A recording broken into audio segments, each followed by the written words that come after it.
This podcast is part of the Democracy Group.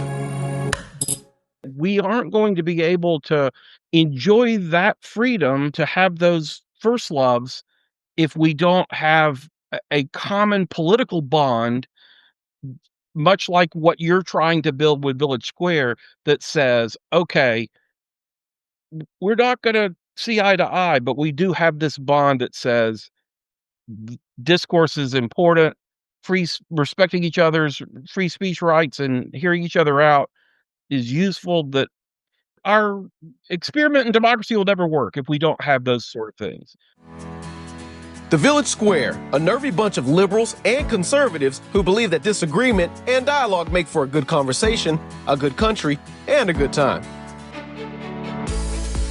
At the Village Square, we talk about politics, religion, and race. You know, the topics your mom taught you never to discuss in polite company. Listen, at the Village Square, we make pigs fly.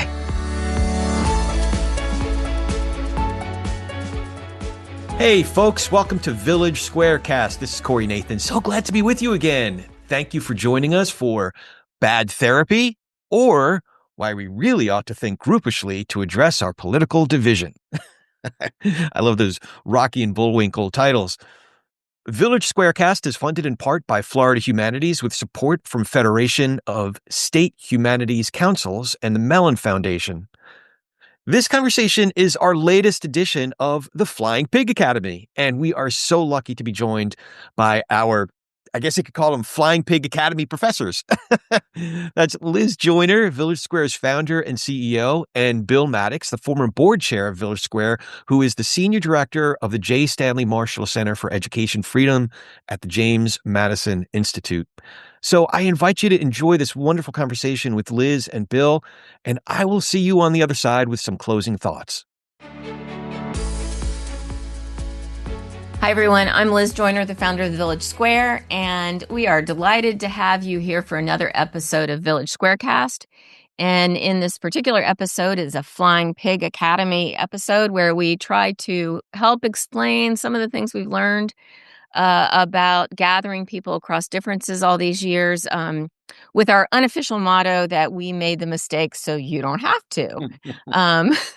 So joining me today again is the one and only Bill Maddox, Senior Director of the J. Stanley Marshall Center for Education Freedom at James Madison Institute, one of my very favorite organizations. And Bill is one of my very favorite people. Welcome, Bill. Thank you. Always a pleasure. So today, the topic of our conversation, Rocky and Bullwinkle titling tradition, is bad therapy, or why we really ought to think groupishly to address our political division. And this is something that, you know, you and I, Bill, we've talked about so many different ideas over the years. This one, we haven't quite. So it's sort of me trying it out on you, right? So people get to see in real time you going, Liz, what are you thinking?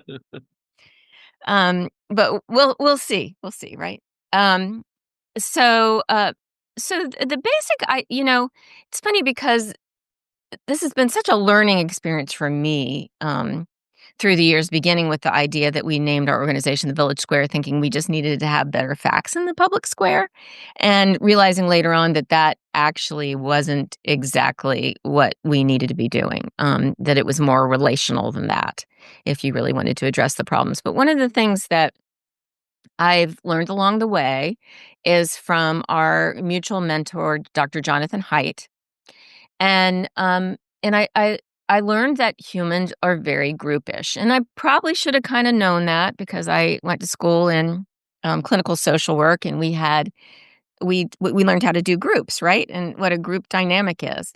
But I think I didn't really understand before I understood John's work better that we humans are way more groupish than sometimes we give ourselves credit for. And in fact, it's possible even that I would describe us as occasional lemmings in our groupishness.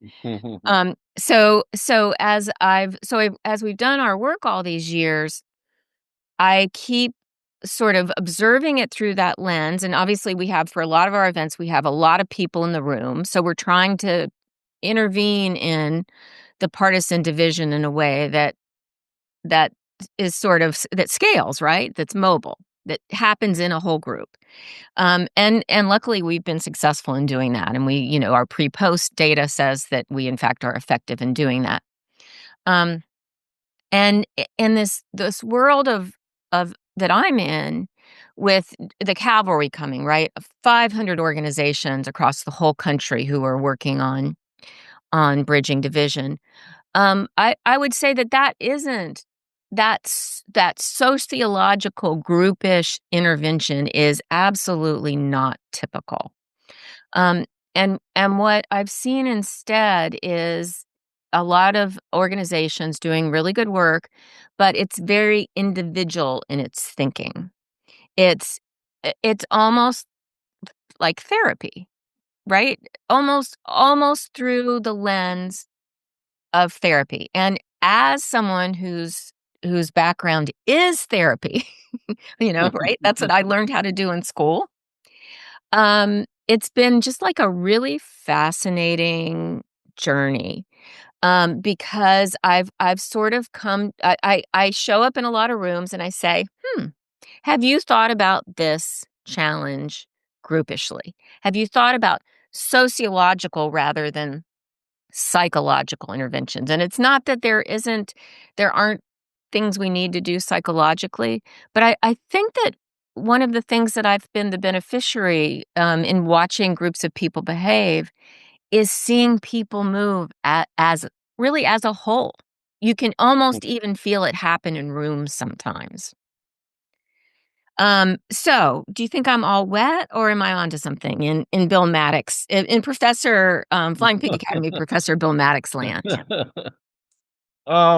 No, I think there's a lot to what you're saying. And I think in some respects, the analogy to therapy may be helpful in explaining why bridging work is often has difficulty getting buy-in from conservatives. And I suspect because conservatives don't tend to like therapeutic models the way liberals do, and so I suspect that therapeutic approaches where you act as though an individual has a problem and that individual problem needs to be fixed, you're probably gonna get resistance on the right in a way that, you might not, um, as much on the left. And so, the sort of alternative framework that you're offering, I think, has real promise. I'd like to hear more about your thinking. Can you say more about why you think kind of a therapy model is not appealing to conservatives, you think? Well, so what I thought where I thought you might be taking this conversation, and it indeed may be where you wanna go, I don't know. But I thought that you were going to, take this in the direction of the need for a kind of new tribe of, people who come together, recognize that, okay, some of us come from this part of the political spectrum, others come from that part, but we need to have a kind of common group tribe. And I think about this a lot. I just did a couple weeks of I do a presentation about free speech on college campuses and just got back from a kind of 2-week tour. So I was talking a lot about free speech to college kids, and I was saying to them, look, everybody loves free speech when we're talking about ideas that we agree with, that we like, that we want to see platformed. The real test of free speech is what do you do when someone says something or advances ideas that you don't like at all and that you abhor, deplore, And think are despise, dangerous, hate. Yeah, perhaps. Yeah. exactly right. And so to me, that's kind of the test. And in my mind, what that project is trying to do is very similar to what I think Village Square is all about, which is to say, look, we're going to have our differences, and nobody's pretending that we're that after tonight's event at the Village Square, everybody's going to go away thinking this in perfect agreement. But we can surely come to a point of saying, "Hey, um, while we have our disagreements, we do agree about this. about the need for constructive dialogue, for respecting the right of others to speak, giving them opportunity to say their piece, not denying them a platform or, preventing them from being Right. able to get their message out. And so there's a kind of third tribe, if you will, that in a Venn diagram sense kind of transcends or crosses over and pulls from, each side to say, "Hey, we all need to meet here and say, despite our differences, let's respect free speech. Let's have a constructive conversation. Let's agree that civil discourse is helpful so that we can then kinda go from there." So I don't know, that's Mm. kinda where I was imagining the conversation going. Um, and I guess here's the thing that I would say there, is that when we come together, there's a tendency a lot of times, and I suspect this will in some ways heat up in a mostly good way over the course of the next few months as we approach the 250th anniversary of the Declaration. But there sometimes can be a tendency for people to wanna say, "Hey, we all ought to agree to certain things as Americans," and, all kind of have this first order agreement about those things. And I think there is something to that idea, but there's also a potential weakness to this idea, and that is that, I remember reading this essay a while back about someone who was like, "The beauty of America is that we can have loyalties to groups that are near and dear to us, that are greater in one sense than our loyalty to our country. And what makes America great is it gives us that freedom. It doesn't ask us the way totalitarian states often ask people to put the state first. In America, we say, no, your family and your community and other things can have a greater hold on your affection than your country. But you do need at the same time to recognize that we aren't going to be able to enjoy that freedom, to have those first loves if we don't have a common political bond, much like what you're trying to build with Village Square, that says, okay, we're not going to see eye to eye, but we do have this bond that says discourse is important, respecting each other's free speech rights and hearing each other out is useful. That our citizenship will never our experiment in democracy will never work if we don't have Mm. those sort of things. Yeah, because that is exactly the thing that gives us that freedom to Yes. follow our conscience and our hearts and our minds into what is ultimately most important to us and not have that dictated from the outside. Because if I try to dictate it to you, then you're not free and vice versa. That's exactly right. And Exactly. and so to me you're getting to the and to so yes to everything you said. I couldn't agree with it more, and you're getting to the very heart of where this comes from and why it's essential. And how the things that we agree on don't need to be and maybe can't be but so specific, right? They're pretty general, and they are, I care about your freedom and your right to live your life on your terms because I want you to care about mine. And I know that we can't be different. We can't be who we are in our very hearts and souls, which is what our framers called us to do with our lives, right? Right. Which is extraordinary. Yeah. Um, and we we do not we do a decent job of that. Historically, we just had a program where I riffed on Tocqueville, and way back in the day, he was surprised on the upside to find Americans gathering with each other all across the land, doing that in a way that gatherings of neighbors in places to solve problems are hard, right? You got to work your way around so many different things, and yet, excuse me, uh, and yet, the fact that you are doing that is extraordinary. Yeah.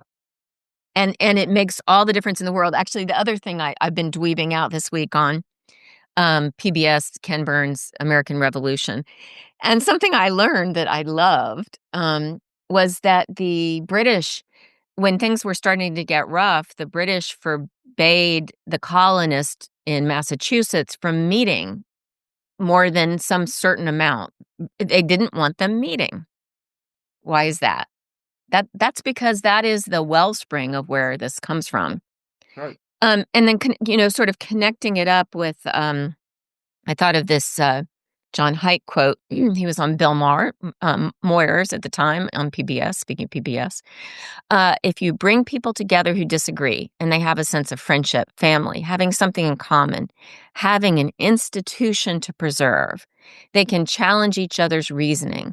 Wisdom comes out of a group of people well constituted who have some faith or trust in each other.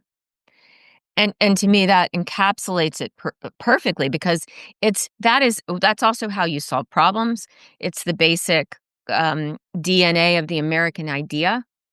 And it's also addressing problems groupishly, because it's not saying, you, Bill, or me, Liz, we need to learn some skills, or we need to deal with some sort of issue we have. And it's not necessarily an issue that we have in relationship to another human being so much. So not necessarily what therapy is.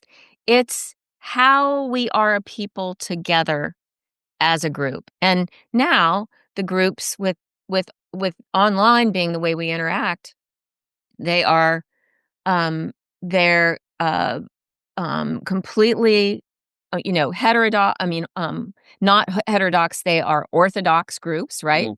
They're siloed. They believe a certain number of things. There's no one there to challenge their wisdom Mm. and reasoning. And they just get more extreme and more extreme in the direction of the majority view. And that shows the power of the group. Right. And that's why we have to come back around to that third tribe. The one that I think that the majority of us really do belong to. It's just that we're not creating it again in the real world.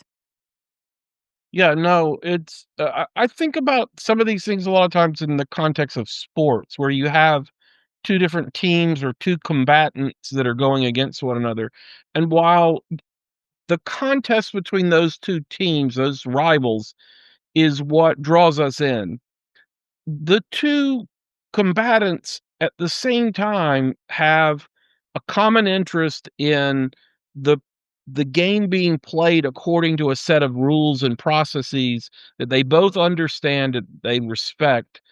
um and so you'll see sometimes, it's fascinating to see how teams will, or sports organizations, conferences, or you know the NFL or whatever, will all the teams will work together to kind of promote the good of the sport, separate and apart from their individual team. And obviously, the Dallas Cowboys care more about the Cowboys than any other team, but at the same time, they they meet during the off season. Their leaders meet during the off season with the leaders of other teams to explore how to make the game better, to fix problems, and some of that is kind of boring process, w w you know, um, work, but very much like kind of the governing of a nation.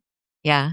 But you have to have a common interest like that, or else eventually what will happen is there'll be some dispute and somebody will take their ball and go home, and the game's over and everybody suffers. Yeah, and in fact, that isn't the environment we find ourselves in now, right? Yeah, increasingly, yeah. It is that okay, I don't have to play by the rules of this game because you're not playing by the rules of this game, and you can almost always find that. Have you ever read How Democracies Die, Stephen Levitsky and Daniel Ziblatt? I have not. I wanna say it I think may have come out, like, 8 years ago. Really Mhm, important. mhm, And to your sports metaphor, they talk about the value of the higher principle of forbearance in a democratic republic.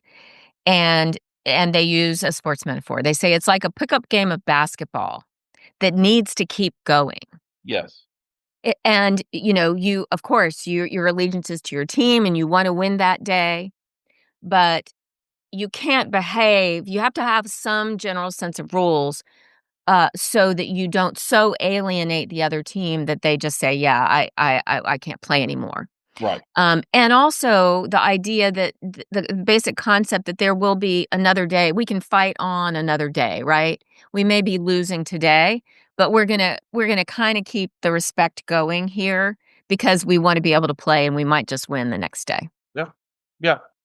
No, that's a good I'll look for that work because yes, I think that's a very pickup basketball is a great analogy. And by the way, you can see this sort of thing in business where you'll have within a, sector of the economy, companies that will, go to war against each other, so to speak, competing for market share, but they will also at some point step back and say, "Hey, how can we work together to promote our general industry Yeah. and to be sure that our," and so you see trade associations and things like that that form where all the people that are in a particular line of work, you know, work together around their common interest, knowing that ultimately they need to do that in order to be able to have the opportunity to then fight it out for market share. Yeah, yeah, exactly. And then so if you take some of this and loop back around to sort of the basic idea that um that you know people will do people behave so well in situations where there is interpersonal responsibility, reciprocal trust, where there are consequences for you kind of acting out against, the rules, like the pickup basketball unwritten rules, or in business, and people are highly motivated to stay okay with their group when they are in those reciprocal relations with each other. Yeah. And so, and that, to what I have seen, that happens almost as well in a room full of 500 people if you can get the principles right that are in front of you, Yeah. Yeah. as it does, two people talking about. I think one of the things that I react to a lot is, I don't know, like digital efforts that get me, liberal in California, talking to some other nice human conservative in New York. And so, yes, we're gonna find some understanding, some human understanding there, but it's not grounded in a group of people who create that third tribe. Mm. The same way it almost has to be in a real human to human community kind of way, because a lot of the interpersonal dynamics that work to make groups healthy don't actually work online. They work in person. Yeah, no, and I think part of the reason, that for that is that, uh, all of this requires a certain amount of self-policing, not just of one's own self, where when you make a mistake, you acknowledge it and ask forgiveness and all that kinda good stuff, but also within a group for folks to be able to kind of take someone of like mind aside and say, I agree with you and where you're coming from, and I understand the point you were trying to make, and I wish you'd made it better because in a lot of ways, what you said, or at least how you conducted yourself, the way that you said what you said, really wasn't helpful, and we need to do a better job next time. And when you have that kind of, when you have a larger group that is interacting rather than just isolated individuals, you're more likely to get that kind of self-policing, mentoring, however you wanna think of it. Yes. Um, it's iron sharpening iron, and it happens not just when liberal individual interacts with conservative individual, but it happens when a group that includes people from both sides, and for that matter, other people that are crisscrossy in all sorts of ways.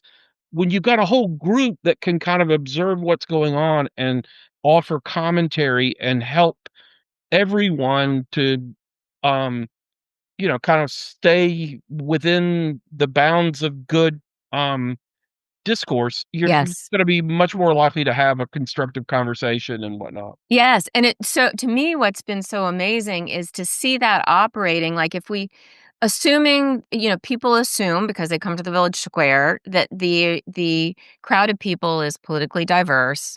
We can see that it's diverse in other more visible ways, and it kind of happens automatically then, right?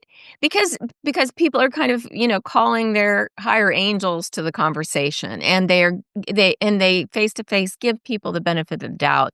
And then you start turning that sort of vicious cycle that right now is happening, I mean, the vicious cycle is awful, right? But anyway, you can turn it into a virtuous cycle. But saying more about the vicious cycle, it's like, um it's amazing how when you look in politics, our siloed, angry sides are constantly excusing the very behavior on their side that they're almost at the same time attacking on the other. Right. And it's because our groups are so poorly constituted that we're in those like-minded echo chambers, and we so see the other group as being, a hazard that needs to be expelled, that we're not finding each other again. And I mean, my experience is it's really not that hard. Yeah, I mean, I think part of the reason why for many of the events that we've done at the Village Square, it hasn't been that hard is because I think from the very beginning, you kind of established an ethos and said, "This is how we roll here.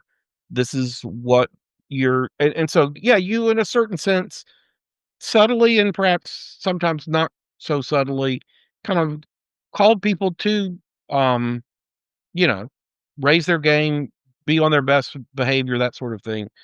And I think generally people are, respond to that and want, especially when they observe others, and maybe perhaps when they see others from the other side behaving well, it, Yeah, I think, makes it all the more, compelling for one to, um, to behave in kind.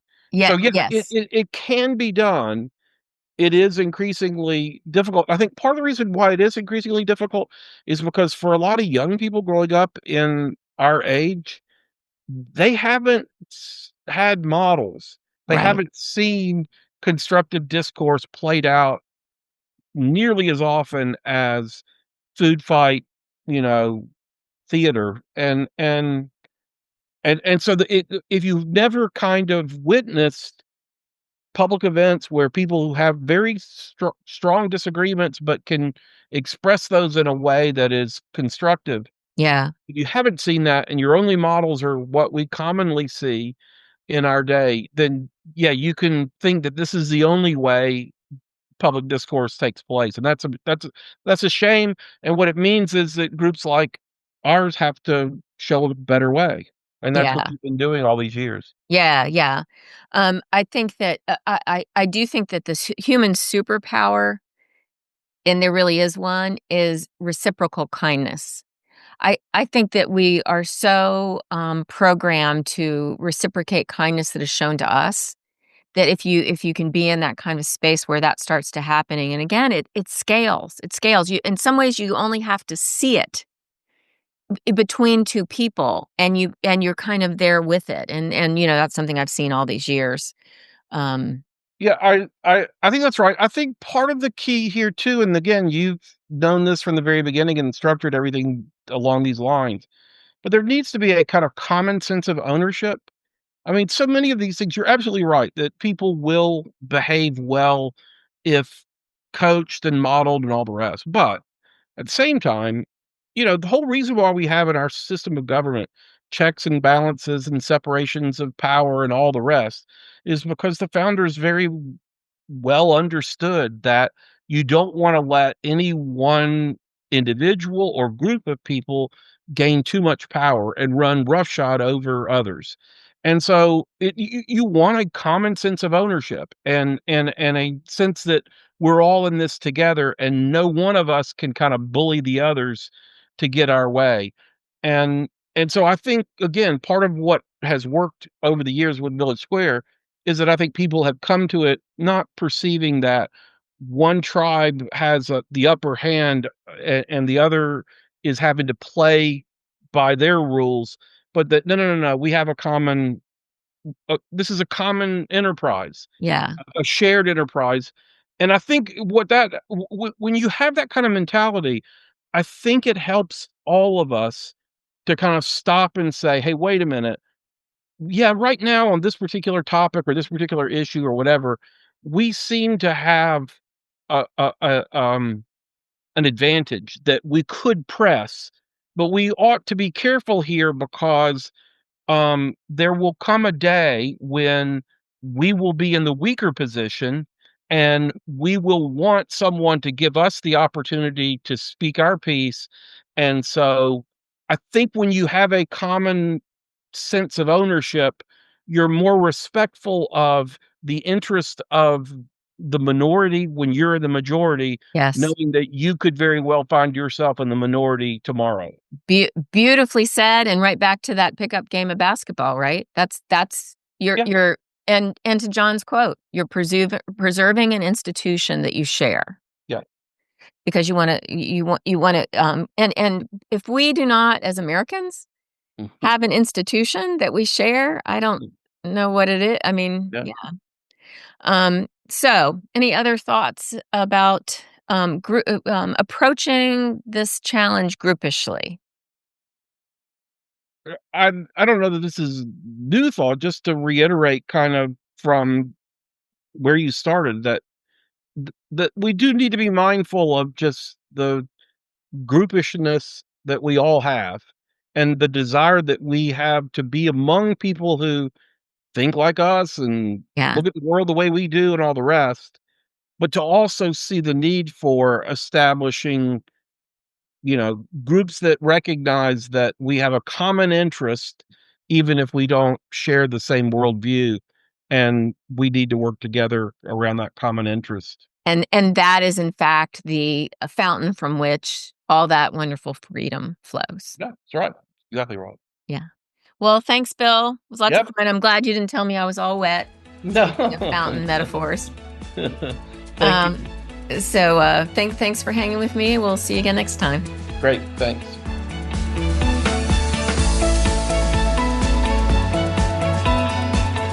Hey, Corey Nathan back here with you. Listening back, what stayed with me most was Liz's simple but piercing question. What if the work in front of us is less about fixing individuals and more about shaping the groups we belong to? And that it reminded me of a John Haidt line that Liz shared with me afterward.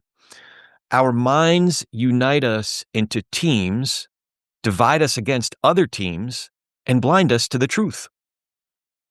Our minds unite us into teams, divide us against other teams, and blind us to the truth. If that's right, and it certainly feels right, then a lot of our trouble flows from the way groups work and how individuals behave once they're inside them, which may be why we struggle so much when we treat polarization as an individual problem with individual solutions. That instinct runs deep in our culture, especially among intellectual elites, this very weird tendency to focus on the individual, even when the real forces at work are social and collective.